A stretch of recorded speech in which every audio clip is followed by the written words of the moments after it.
Advance का है, JEE advance 2020 में आया हुआ था और आराम से बना लोगे। देखो फिजिकल केमिस्ट्री के क्वेश्चंस को कैसे बनाना है उसका जुगाड़ देखो। शुरू में जब हमसे भी नहीं बनता था ना तो एक तरीके। हेलो डियर स्टूडेंट्स, आप लोगों का स्वागत है आपके इस प्यारे से चैनल पर जिसका नाम है मजेदार इंस्टीट्यूट। आज की वीडियो में हम लोग बॉइलिंग पॉइंट के बारे में पढ़ेंगे, राउल्ट्स लॉ के बारे में पढ़ेंगे। पर उससे पहले मुझे वेपर प्रेशर का रिलेशन पढ़ाना है किसके साथ? टेम्परेचर के साथ। अब जो बच्चे नए आए हैं इस वीडियो में उनसे मेरी दरख्वास्त है कि भाई पहला लेक्चर देख लो, उसके बाद यहाँ आओगे तो अंडरस्टैंडिंग ज्यादा बेटर हो पाएगी, ठीक है। बाकी अगर आपको वेपर प्रेशर का आइडिया है तो आप डायरेक्ट इस वीडियो पे समझ में आ रहा है ना, हाँ मतलब डायरेक्ट पढ़ सकते हो। पर देख लो पहला वीडियो आधी घंटे 40 मिनट का ही वीडियो, आराम से आप देखो और नोट्स बनाओ फिर आओ यहाँ। यार क्या दिक्कत है, कहीं थोड़ी जा रहे हैं हम लोग, ध्यान देना। अच्छा मैं तुम्हें लास्ट क्लास जो पढ़ाया था उसको थोड़ा सा रिकॉल करें क्योंकि इस टॉपिक को मेरे को कनेक्ट करना है, ठीक है। एक कंटेनर बना लो, इस कंटेनर में ऐसे लिक्विड भर दो, वोलेटाइल लिक्विड, ठीक। अब सोचो यहां पर जो सरफेस के मॉलिक्यूल होते थे, सरफेस के मॉलिक्यूल्स, इन पर अट्रैक्शन फोर्स एफ नेट की वैल्यू जीरो नहीं आ रही थी, याद आ रहा है?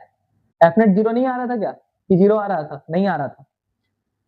सोचो क्या बोला मैं, ध्यान आया? बताता हूं, ध्यान देना।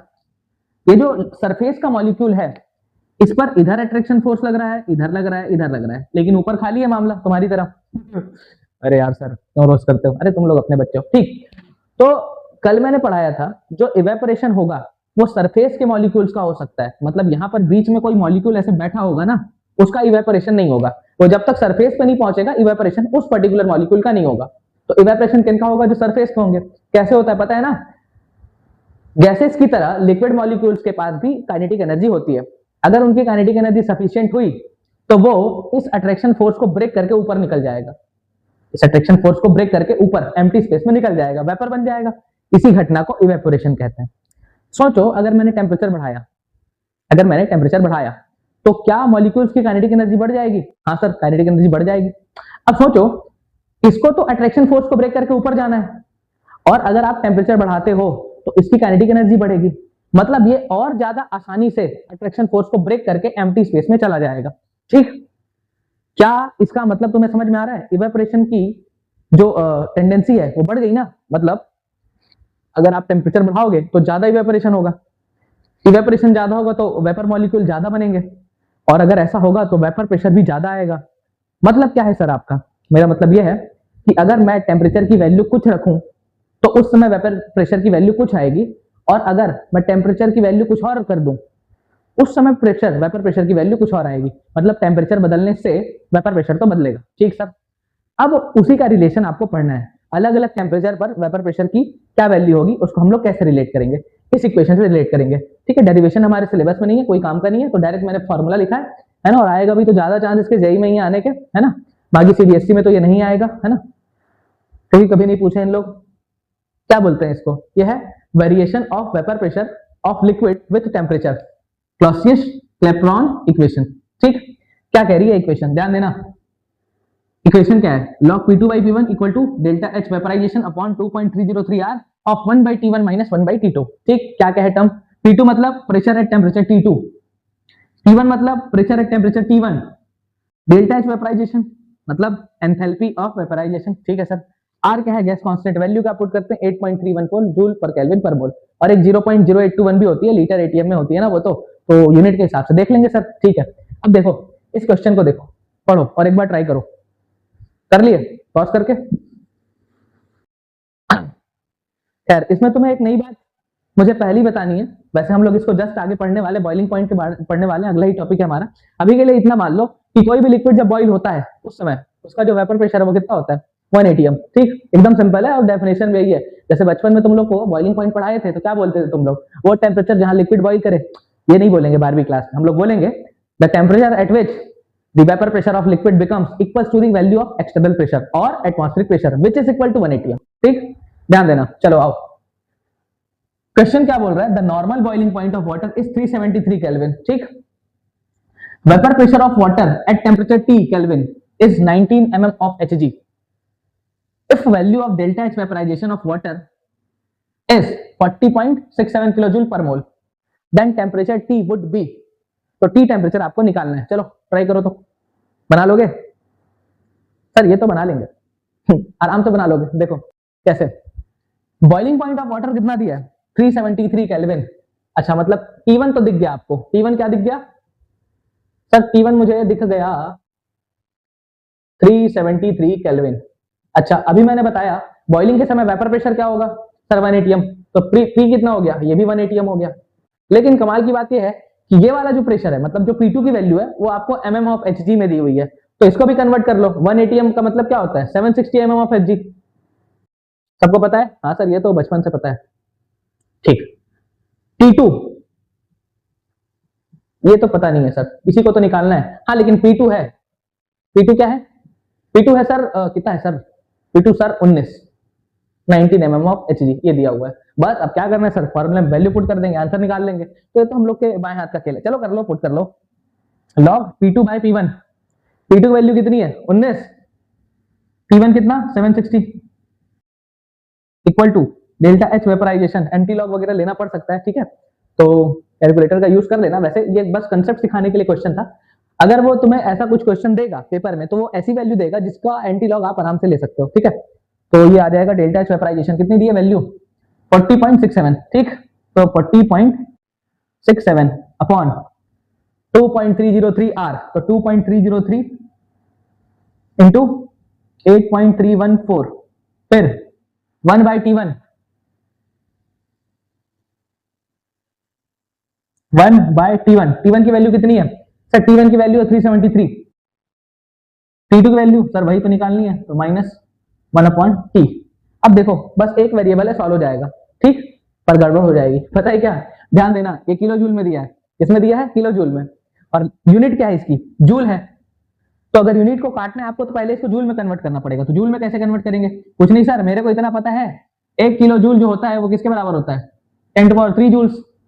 बस खत्म हो गया सवाल। तो 40.67 इंटू क्या कर देंगे यहाँ पर? 10⁻3। अब जूल में आ जाएगा। अब यहाँ से सॉल्व कर लो और आंसर आ जाएगा। कमेंट करके बताना इसका आंसर, ठीक है? चलो नोट कर लो, आगे चलते हैं।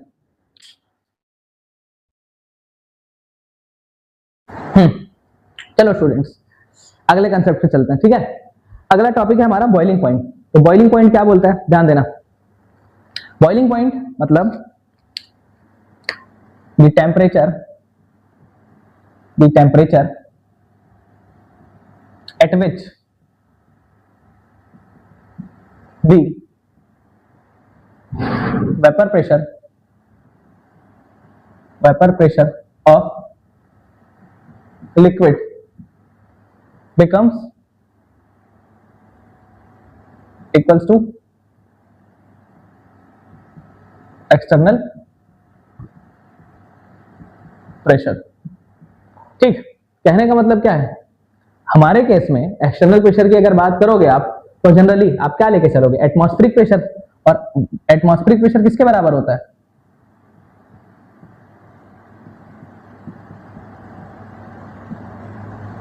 ये तो 1 एटीएम लेके चलेंगे ना हम लोग। अब इसका क्या मतलब हुआ? एनसीईआरटी में डेफिनेशन कुछ ऐसी भी मिलेगी आपको कि यार वो सीधे बोलेगा कि the temperature at which the vapour pressure of liquid becomes equal to atmospheric pressure which is equal to 1 ATM, ठीक है?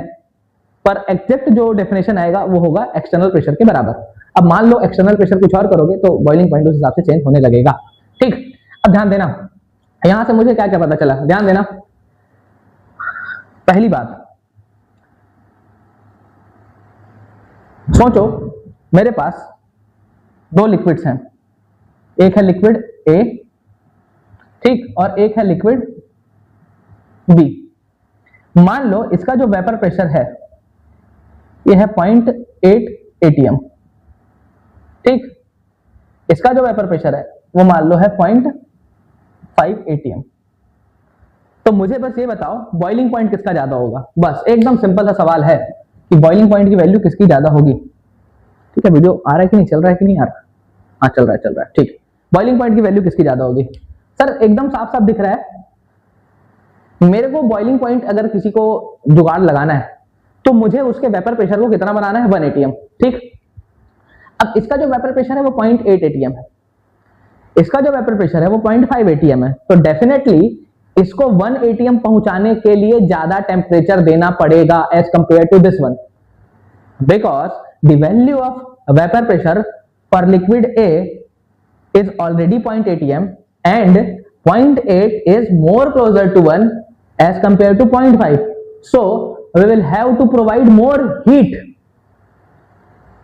to liquid B to get boil. समझ में आ रहा है? इंग्लिश खाटी है ना मेरा? हाँ यस सर। अब ध्यान देना, इसका मतलब क्या हुआ, इसका वेपर प्रेशर पहले ही ज्यादा है, इसको 1 atm बनाने के लिए कम हीट देना पड़ेगा। समझ में आ रहा है कि नहीं? मतलब इसका जो बॉइलिंग पॉइंट है वो कम होने वाला है। तो यहां पर क्या लिखेंगे हम लोग, लेसर बॉइलिंग पॉइंट। तो यहां से एक खाटी बात पता चला, पता है क्या, जो बॉइलिंग पॉइंट है वो वेपर प्रेशर के इनवर्सली प्रोपोर्शनल आ रहा है। वो जो बॉइलिंग पॉइंट है आपका वो होगा inversely proportional to vapour pressure, ध्यान रखना। और सीधा सीधा एक तो मैं एग्जांपल भी बताता हूं। मेरे को बताओ, दो लोग हैं तुम्हारे पास, दो लिक्विड, एक ए और एक बी। मान लो ए ज्यादा वोलेटाइल है, ठीक है, ए जो है वो ज्यादा वोलेटाइल है। अगर वो ज्यादा वोलेटाइल है इसका मतलब उसकी वेपर्स ज्यादा बनेंगी, मतलब उसका वेपर प्रेशर ज्यादा आएगा। अब वोलेटाइल ज्यादा होने का मतलब जो जल्दी उड़े, जो जल्दी इवेपोरेट हो। तो मैं सीधा सीधा तुमको एग्जांपल देता हूं, अल्कोहल छोड़ो, पेट्रोल और पानी। आपको पता है पेट्रोल को ढक्कन खोल के रखोगे वो समझ में आ रहा है क्या कहना चाह रहा हूं, उड़ जाता है। पेट्रोल को ढक्कन खोल के रखोगे उड़ जाता है, ऐसा सुने होगे घर भर में। पानी को भी रखोगे पानी भी उड़ता है, पानी भी तो इवेपोरेट होता है, पर जल्दी कौन उड़ता है? पेट्रोल को देखना, थोड़ा 2-4 बूंद जमीन में कभी गिरते देखना पेट्रोल पंप में, वो फट से उड़ जाता है। लेकिन पानी तुरंत नहीं उड़ता, पानी भी इवेपोरेट होता है पर पेट्रोल जल्दी इवेपोरेट होता है। मतलब पेट्रोल जो है वो पानी से ज्यादा वोलेटाइल है, मतलब पेट्रोल का वेपर प्रेशर पानी से ज्यादा रहा होगा क्योंकि इवेपोरेट ज्यादा हो रहा है। तो सोचो पेट्रोल में और पानी में बॉइलिंग पॉइंट किसका ज्यादा होने वाला है? डेफिनेटली पानी का। क्यों? क्योंकि जो पेट्रोल है वो ज्यादा वोलेटाइल है, इवेपोरेशन ज्यादा होगा तो उसका वेपर प्रेशर पहले से ही ज्यादा है क्योंकि उसकी वेपर ज्यादा बनती है। पर जो पानी है उसका वेपर प्रेशर पेट्रोल के कंपैरिजन में कम है, मतलब इसके वेपर प्रेशर को, पानी के वेपर प्रेशर को 1 atm बनाने के लिए आपको ज्यादा टेम्परेचर देना पड़ेगा, इसीलिए पानी का बॉइलिंग पॉइंट ज्यादा होता है। और आपको पता होगा जो पेट्रोल है 78 डिग्री 79 डिग्री सेल्सियस होता है बॉइलिंग पॉइंट, और वाटर का 100 degree Celsius. Yes sir, clear हो गया? तो ये बात थी। अब मुझे चलो भाई देखो, बॉइलिंग पॉइंट देख लिए, तो अब जो है हम लोग को एक बहुत ही इंपॉर्टेंट कंसंट्रेशन टर्म के बारे में बात करना है, मोल फ्रैक्शन के बारे में, ठीक है? तो मोल फ्रैक्शन देखो पहले क्या होता है, बहुत ही सिंपल है, बहुत ही सिंपल है। मोल फ्रैक्शन क्या होता है देखो, मान लो मेरे पास एक कंटेनर है, ठीक है,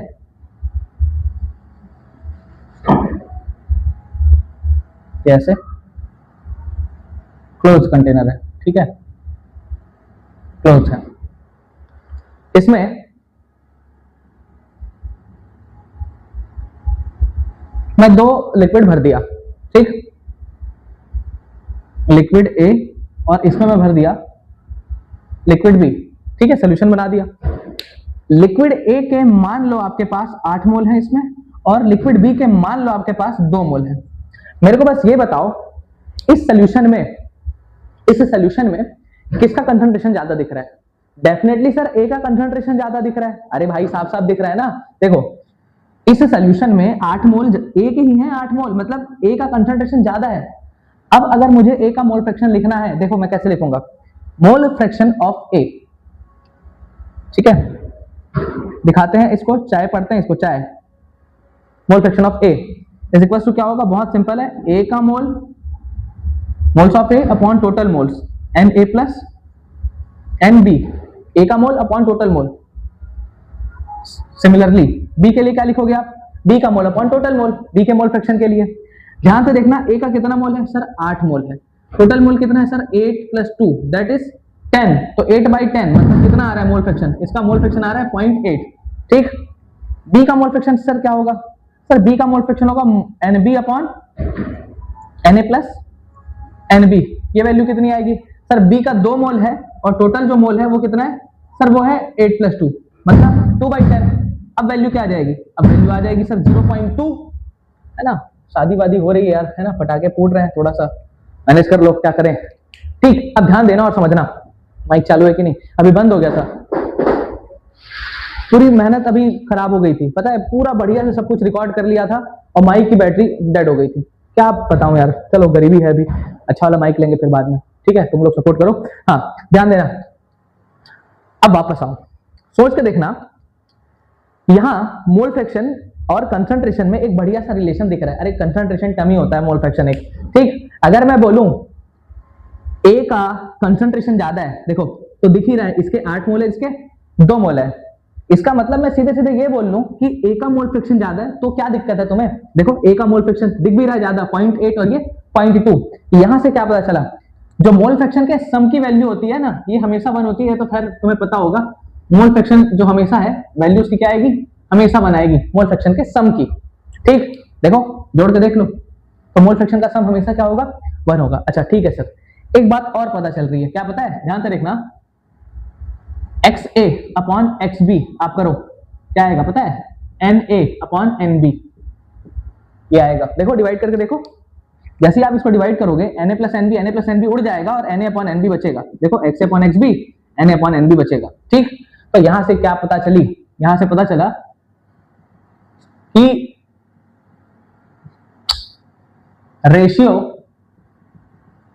of mole fraction is equal to ratio of moles, मतलब जो मोल फ्रैक्शन का रेशियो होता है ना, वही मोल्स का भी रेशियो होता है, ठीक है। तो बात हमें पता चल गई, ठीक है सर।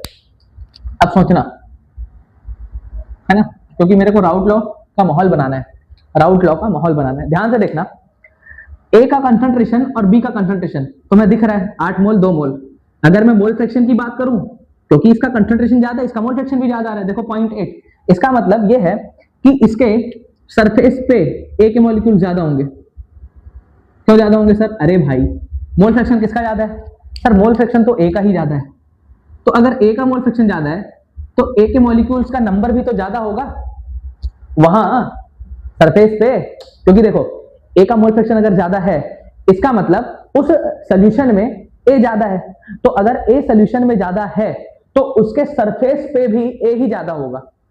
समझ में आ रहा है क्या कहना चाह रहा हूं मैं, ठीक। हाँ सर, अब सोचो इवेपोरेशन जो होता है वो एक सरफेस फिनोमिना होता है, हाँ यस यस, क्या बोल रहा हूं मैं, ठीक है। मान लो हम लोग यहां मान के चल रहे हैं, suppose A and B both are volatile, A और बी दोनों के दोनों क्या है सर, ए और बी दोनों वोलेटाइल है, मैं मान के चल रहा हूं ऐसा, ठीक।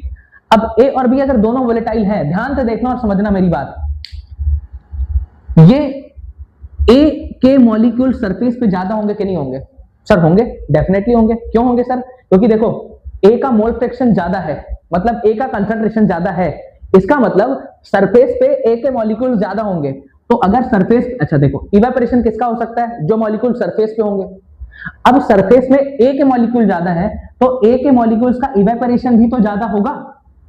समझ में आ रहा है क्या कहना चाह रहा हूं, सरफेस पे ए के मॉलिक्यूल ज्यादा है, मतलब यहां पर अगर इवेपोरेशन होगा तो वेपर्स तो ए और बी दोनों की बनेगी, नो डाउट, लेकिन ज्यादा वेपर प्रेशर किसका आने वाला है, डेफिनेटली इसका वेपर प्रेशर ज्यादा आएगा। क्यों, क्योंकि ए का मोल फ्रैक्शन ज्यादा है। यहां से देखना, यहां पर मैं क्या लिखने वाला हूं, मोल फ्रैक्शन ऑफ ए ज्यादा, इंग्लिश में लिखें is more, mole fraction of A is more, इसका मतलब क्या है, number of molecules of A is more in the surface of liquid, मतलब अगर A का मोल फ्रैक्शन ज्यादा है, इसका मतलब सरफेस पे A के मॉलिक्यूल्स का नंबर भी ज्यादा है, ठीक है। A का मोल फ्रैक्शन ज्यादा, कंसंट्रेशन ज्यादा, मतलब A के मॉलिक्यूल्स का नंबर भी यहां ज्यादा होगा। तो A और B में ज्यादा कौन इवेपोरेट होगा, मतलब ज्यादा वेपर्स किसकी बन सकती हैं, डेफिनेटली सर A की वेपर्स ज्यादा बन सकती हैं। क्यों ऐसा हुआ, अरे भाई इवेपोरेशन किसका हो सकता है, सिर्फ सरफेस वाले लोगों का। अब सरफेस में पूरा ए ही तो भरा हुआ है ज्यादा, तो ज्यादा अगर ए है तो यहां पर वेपर भी बनेगा, वो किसका बनेगा, ए का ही ज्यादा बनेगा। बी के भी बनेंगी वेपर, नो डाउट बनेगा, लेकिन बी का वेपर कम बनेगा। क्यों कम बनेगा, क्योंकि इसका मोल फ्रैक्शन देखो कम है, मतलब इसका नंबर ऑफ मॉलिक्यूल, जो बी के नंबर ऑफ मॉलिक्यूल्स होंगे वो सरफेस पे कम होंगे, क्योंकि इसका कंसंट्रेशन कम है। मोल फ्रैक्शन कम है मतलब सरफेस पे भी कमी होगा ना। देखो फिर से समझो, अगर पहले माइक देखो यार, हाँ चालू है ठीक, हाँ फिर से आओ। देखो अगर ए का कंसंट्रेशन ज्यादा है, मतलब ए का मोल फ्रैक्शन अगर ज्यादा है तो इस लिक्विड में ए ज्यादा है, और अगर इस लिक्विड में ए ज्यादा है इसका मतलब सरफेस पे भी ए ही ज्यादा होगा, क्योंकि सोल्यूशन आप बनाए हो तो ए और बी इक्वली डिस्ट्रीब्यूटेड है। ठीक, मतलब ए का जो अमाउंट है वो सरफेस पे भी ज्यादा होगा। अब इवेपोरेशन सिर्फ उन्हीं मॉलिक्यूल्स का हो सकता है जो सरफेस पे प्रेजेंट है, तो ए भी है सरफेस पे और बी भी है सरफेस पे, लेकिन ए और बी में ज्यादा कौन है? ए, तो ज्यादा वेपर्स किसकी बनेगी? ए की, तो ज्यादा वेपर प्रेशर भी किसका आएगा? ए का ही आएगा। इसका मतलब क्या पता चला? अरे भाई कोई दिक्कत नहीं, बहुत आसान है। अगर मैं इसका मोल फ्रैक्शन बढ़ा रहा हूं ए का, तो इसका वेपर प्रेशर भी बढ़ रहा है, क्योंकि उसकी वेपर ज्यादा बनेगी। क्यों ज्यादा बनेगी? क्योंकि वो सरफेस पे ज्यादा है। ठीक, सिमिलरली अगर मैं बी का मोल फ्रैक्शन बढ़ाऊं, मतलब ये 0.2 से धीरे धीरे इसको बढ़ाते जाऊं, इसके मोल फ्रैक्शन को बढ़ाऊंगा तो इसका अमाउंट बढ़ेगा सरफेस पे, मतलब इसके मॉलिक्यूल्स भी बढ़ेंगे सरफेस पे, मतलब बी का भी इवेपोरेशन अब ज्यादा होगा, क्योंकि सरफेस पे बी के मॉलिक्यूल्स ज्यादा हो जाएंगे ना, तो यहां पर जो इवेपोरेशन है वो बी का भी ज्यादा होगा, और इवेपोरेशन ज्यादा होगा, वेपर ज्यादा बनेंगी, तो बी का भी वेपर प्रेशर तो ज्यादा आएगा। इसका क्या मतलब हुआ?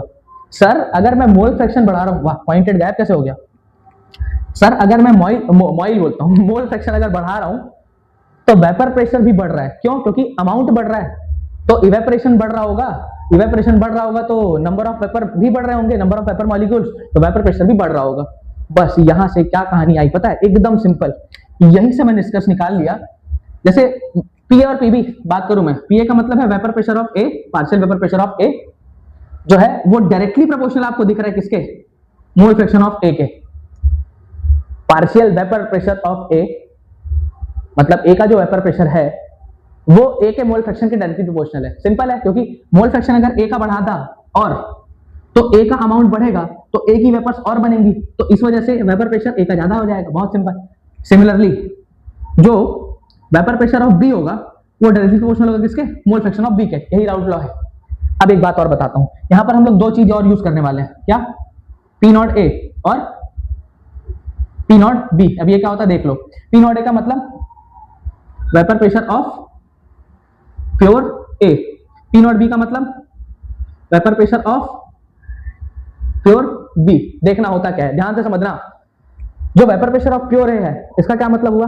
सर मैं एक कंटेनर लेता हूं और इस कंटेनर में सिर्फ क्या भर दिया? ए भर दिया। सिर्फ क्या भरा हुआ इसमें? ओनली ए, सिर्फ ए। देखो नीचे आ रहा है कि नहीं आ रहा है? आ रहा होगा हाँ, सिर्फ ए भरा है। तो अब जो वेपर प्रेशर आएगा वो सिर्फ ए का ही तो आएगा, क्योंकि बी तो है ही नहीं। तो अगर उस कंटेनर में सिर्फ ए भर दिए, उस समय का जो वेपर प्रेशर होगा वही वेपर प्रेशर क्या होगा? वेपर प्रेशर ऑफ प्योर ए।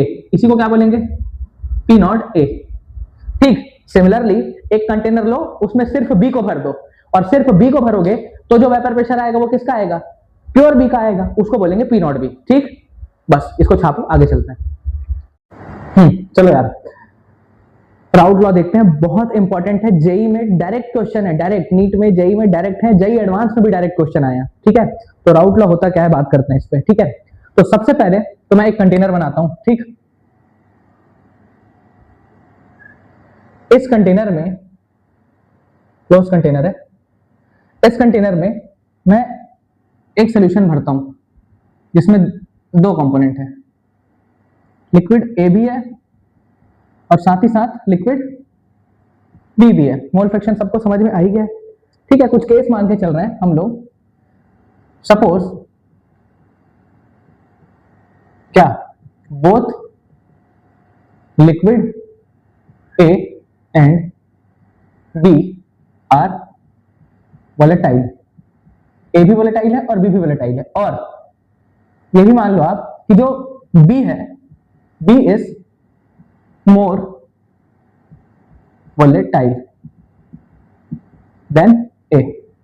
अब सोचो B अगर A से ज्यादा वोलेटाइल है, B अगर A से ज्यादा वोलेटाइल है तो B की वेपर ज्यादा बनेंगी, है ना, क्योंकि वोलेटाइल ज्यादा है, और B की वेपर ज्यादा बनेंगी, मतलब B जो है उसका वेपर प्रेशर ज्यादा है, क्योंकि वेपर ज्यादा बनेंगी, ज्यादा वेपर बनेंगी, नंबर ऑफ मॉलिक्यूल्स वेपर का ज्यादा होगा तो प्रेशर भी ज्यादा लगाएंगे। तो यहां से आप क्या लिख सकते हो? यहां से लिख सकते हो कि पी नॉट बी ज्यादा होगा किससे, पी नॉट ए से। P not be, P not a क्या है पता है, अभी थोड़ी देर पहले ही बताए थे, vapour pressure of pure B और vapour pressure of pure A. ठीक, अब राउट लॉ क्या होता है लिखते हैं। तो राउट लॉ क्या होता है, according to Raoult's law the partial vapour pressure of a volatile component, the partial vapor pressure of a volatile component is directly proportional to the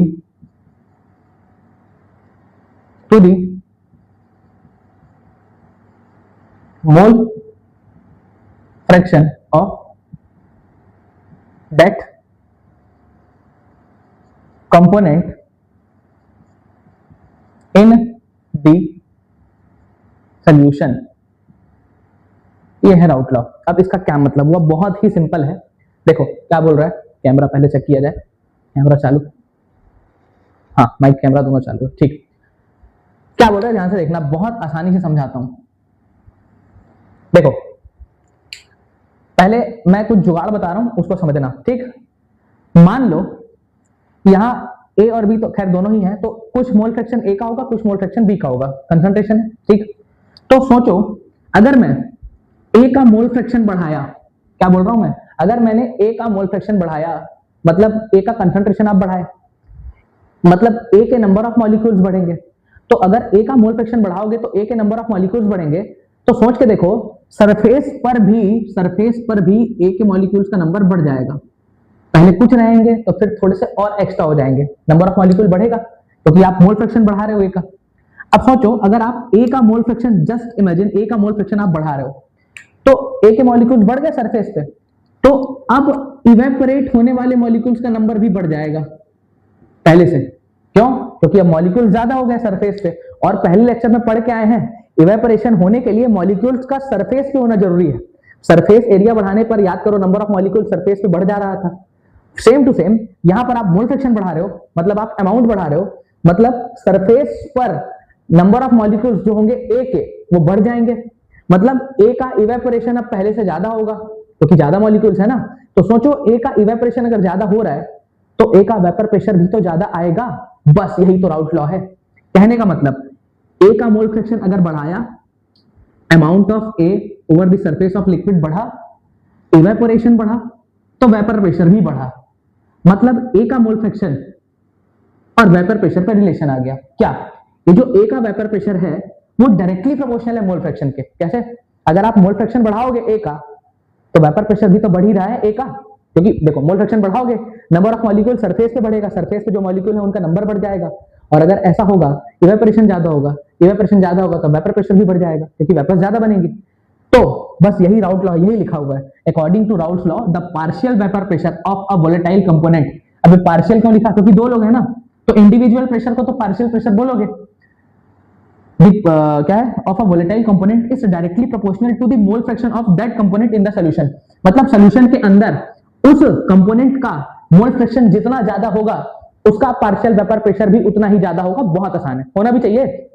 light चली गई यार, चलो यार वापस लाइट चली गई थी। ठीक है ठीक है, तो अभी तक हम लोग राउट लॉ समझ गए थे। ध्यान देना मैंने क्या बोला, जैसे जैसे आप जैसे जैसे आप ए का मोल फ्रैक्शन बढ़ाओगे तो ए के नंबर ऑफ मॉलिक्यूल्स बढ़ेंगे सरफेस पे। इस वजह से ए के मॉलिक्यूल्स अब ज्यादा इवेपोरेट होंगे तो ए का वेपर प्रेशर भी ज्यादा आएगा। इसका मतलब जो ए का मोल फ्रैक्शन है, mole fraction of A, the partial vapour pressure of A, उल्टा हो गया था। पार्शियल प्रेशर जो होगा ए का वो डायरेक्टली प्रोपोर्शनल है किसके? मोल फ्रैक्शन ऑफ ए के। कैसे? अरे मोल फ्रैक्शन बढ़ाऊंगा ए का तो ए का अमाउंट बढ़ेगा सरफेस पे, और सरफेस पर अगर ए का अमाउंट बढ़ेगा तो सरफेस पे इवेपोरेशन भी ज्यादा होगा ए का, और ए के मॉलिक्यूल ज्यादा इवेपोरेट होंगे तो ए का वेपर प्रेशर भी तो ज्यादा ही आएगा ना, क्योंकि वेपर ज्यादा बनेंगी तो वेपर प्रेशर ज्यादा आएगा। ठीक, सिमिलरली आप बी के लिए भी लिख सकते हो, vapour pressure of B, partial vapour pressure of B is directly proportional to mole fraction of B. और प्रोपोर्शनलिटी हटानी है तो कांस्टेंट लगा देंगे। पी ए इक्वल टू क्या होगा, पी नॉट ए एक्स ए, और पी बी इक्वल टू क्या हो जाएगा सर, ये हो जाएगा P not B X B. Sir P A P B अभी बताए थे आप, फिर से बता देते हैं एक बार। पी ए क्या होगा, पी नॉट ए होगा, पी ए पी बी तो पता ही है, partial vapour pressure of A. P not A होगा vapour pressure of pure A. P not B क्या होगा, vapour pressure of pure B. ठीक, ध्यान से समझना आप। अगर मैं ग्राफ की बात करूं, ग्राफ भी बना सकते हैं। जैसे पी ए के लिए देखें तो पी ए इक्वल टू क्या लिखे हो आप, पी नॉट ए एक्स ए, यही तो है। प्योर ए प्योर बी का वेपर प्रेशर पता है ना। अगर किसी कंटेनर पर अगर मैं सिर्फ ए भर दिया, किसी कंटेनर पे सिर्फ ए भर दिया, उस समय का जो वेपर प्रेशर आएगा वो वेपर प्रेशर ऑफ प्योर ए होगा, क्योंकि सिर्फ ए ही है। ठीक, अब ध्यान दो, इसका ग्राफ बनाते हैं। y equal to M X plus C, है ना। तो इंटरसेप्ट तो दिख नहीं रहा होगा आपको, इंटरसेप्ट है नहीं, प्लस सी दिख रहा है ना। y, अच्छा y ये ले लो पी ए, तो y एक्सिस पे आ गया P A, partial vapour pressure of A. x axis पे आप मोल फ्रैक्शन ले लो ए का, तो जो स्लोप है, स्लोप की वैल्यू तो पी नॉट ए है, देखो दिख रहा है, y equal to M X, और c तो है ही नहीं, एम एक्स प्लस सी। अब ध्यान देना, straight line passing through origin, basic maths पढ़े होगे सब, इंटरसेप्ट जीरो है तो। अब ध्यान देना, इसकी जो मैक्सिमम वैल्यू है वो भी आप बता सकते हो। पता है क्यों? क्योंकि मोल फ्रैक्शन के मैक्सिमम वैल्यू क्या हो सकती है, 1। अरे भाई x A plus X B की वैल्यू क्या होती है, 1 होती है। तो मोल फ्रैक्शन ए का मैक्स टू मैक्स 1 ही तो हो सकता है, क्योंकि उसके सम की वैल्यू दूसरे को जोड़ोगे तो जोड़ के 1 आ रहा है, तो इसकी मैक्सिमम वैल्यू 1 हो सकती है। बी का मोल फ्रैक्शन उस समय 0 होगा। ठीक है सर, समझ गया। अच्छा आगे चलो, तो जब X A mole fraction of A की वैल्यू 1 यहां पुट करोगे तो पी ए की वैल्यू क्या हो जाएगी, पी नॉट ए। ठीक, ये बन गया ग्राफ। ठीक है सर, और आगे बताओ, और आप क्या बताना चाहते हो। मैं एक और मस्त वाली बात बताता हूं, ध्यान देना। अगर मैं बात करूं टोटल प्रेशर की, टोटल प्रेशर, तो टोटल प्रेशर क्या होगा सर, ए का प्रेशर प्लस बी का प्रेशर, बस यही तो टोटल प्रेशर होगा। तो जोड़ दो सर, पीटी की वैल्यू आ जाएगी, पीए का वैल्यू क्या है, P not A X A, P not A X A, plus PB की वैल्यू क्या है sir, P not B X B. बस ये हो गया, आ गया मोल फ्रैक्शन। मोल फ्रैक्शन नहीं नलायकों, टोटल प्रेशर आ गया। देखो ना, पीए प्लस पीबी, पीए की वैल्यू ये है, पीबी की वैल्यू ये है, जोड़ दिए। महा इंपॉर्टेंट फॉर्मूला है, एडवांस में बहुत क्वेश्चन है, मेन में भी है, जेई मेन में भी क्वेश्चन है, एडवांस में भी, नीट में भी है, सीबीएसई में भी 1-2 बार आया हुआ है, और भी दिखेगा तुमको, तो बहुत इंपॉर्टेंट है। ठीक है, आई होप समझ में आया होगा। तो इसको लिख लो, फिर आगे बढ़ते हैं। और क्या,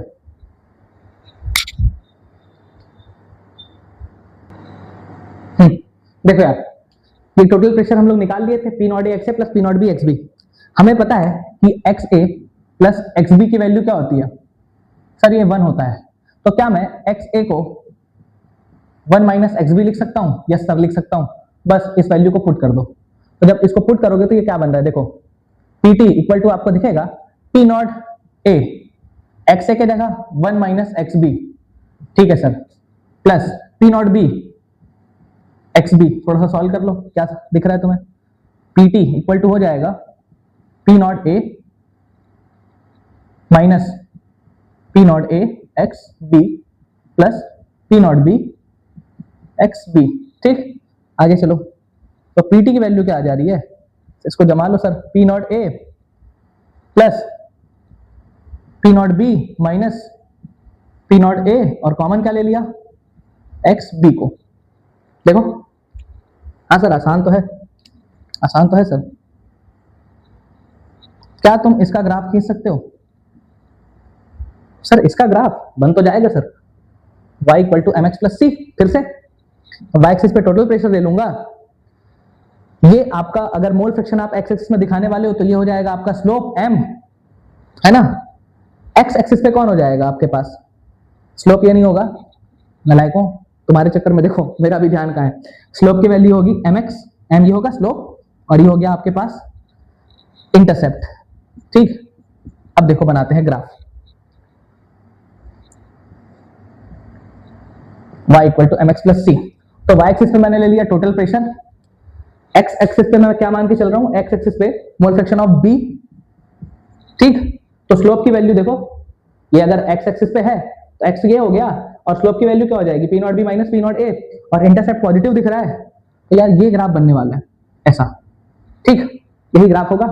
और ये जो इंटरसेप्ट की वैल्यू होगी, इंटरसेप्ट की वैल्यू ये क्या होगी सर, ये इंटरसेप्ट की value he P not a होगी, क्यों, क्योंकि देखो ना इंटरसेप्ट पी नॉट ए ही तो है, ठीक है सर। अच्छा मेरे को ये बताओ आपको कैसे पता चला कि ये स्लोप पॉजिटिव है? अरे भाई थोड़ी देर पहले हम लोग लिखे थे बी ए से ज्यादा वोलेटाइल है, मतलब पी नॉट बी जो है वो ज्यादा होगा किससे, पी नॉट ए से, तो ऑब्वियसली बड़े में से छोटा घटाओगे पॉजिटिव आएगा, तो ये बन गया ग्राफ। अच्छा एक्सबी की मैक्सिमम वैल्यू क्या हो सकती है सर, एक्सबी की जो मैक्सिमम वैल्यू है सर वो 1 हो सकती है, एक्सबी की मैक्सिमम वैल्यू 1, क्योंकि अभी थोड़ी देर पहले ही तो देखे थे एक्स ए हो चाहे एक्सबी मैक्सिमम 1 हो सकता है। अगर एक्सबी की वैल्यू 1 पुट कर दी है यहां, तो पी नॉट ए से पी नॉट ए कैंसिल हो जाएगा, और पीटी की वैल्यू किसके बराबर बच रही है, पी नॉट बी के, देखो एक्सबी 1 रखो तो पी नॉट ए और P not a cancel minus में है ना, तो पीटी की वैल्यू पी नॉट बी के बराबर, मतलब यहां पर जो वैल्यू आएगा, यहां पर जो वैल्यू आएगी वो किसकी होगी सर, ये पी नॉट बी की होगी, और ग्राफ से भी दिख रहा है पी नॉट बी की वैल्यू पी नॉट ए से ज्यादा है, ठीक।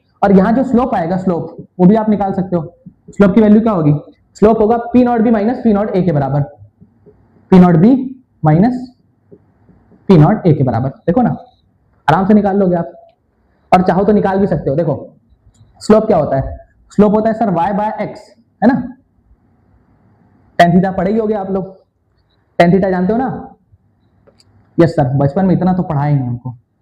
टेन थीटा होता है सर परपेंडिकुलर बाय बेस, ठीक। अब परपेंडिकुलर की वैल्यू, अगर ये एंगल आपका 90 डिग्री है, ये थीटा है, तो यार साफ साफ दिख रहा है इसकी जो वैल्यू होने वाली है ना, इतने की,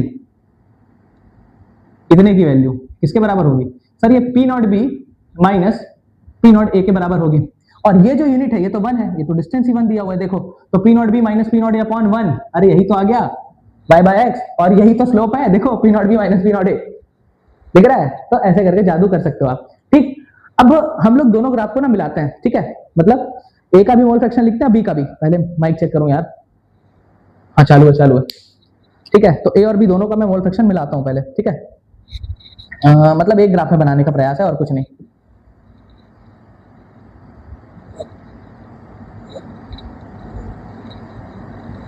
एक ग्राफ में दोनों बना रहे हैं, ठीक है,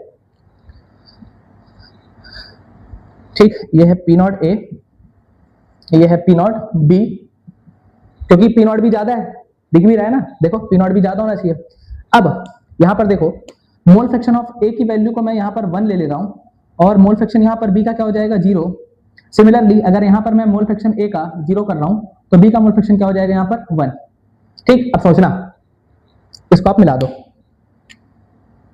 ऐसे, राइट, सीधा लाइन बन गया ध्यान देना, जैसे जैसे आप इधर देखो, इधर आप जा रहे हो, इधर चलो इधर बढ़ो, तो इधर जाते जाओगे जाते जाओगे जाते जाओगे, तो सोचो इधर से इधर जब जाओगे तो ए का मोल फ्रैक्शन कम हो रहा है, देखो 1 से 0 की ओर जा रहा है, और बी 0 से 1 की ओर जा रहा है, मतलब बी का मोल फ्रैक्शन बढ़ रहा है। तो अगर बी का मोल फ्रैक्शन बढ़ेगा तो वेपर प्रेशर भी बी का तो बढ़ते ही जा रहा है, देखो जैसे जैसे आगे जाते जाओगे तो बी का वेपर प्रेशर बढ़ेगा, देखो एक वैल्यू यहाँ पे मिलेगी आपको, सिमिलरली एक वैल्यू ऐसे यहाँ पे मिलेगी, है ना, दिख रहा है कि नहीं, तो वैल्यू बढ़ती जाएगी, ठीक है।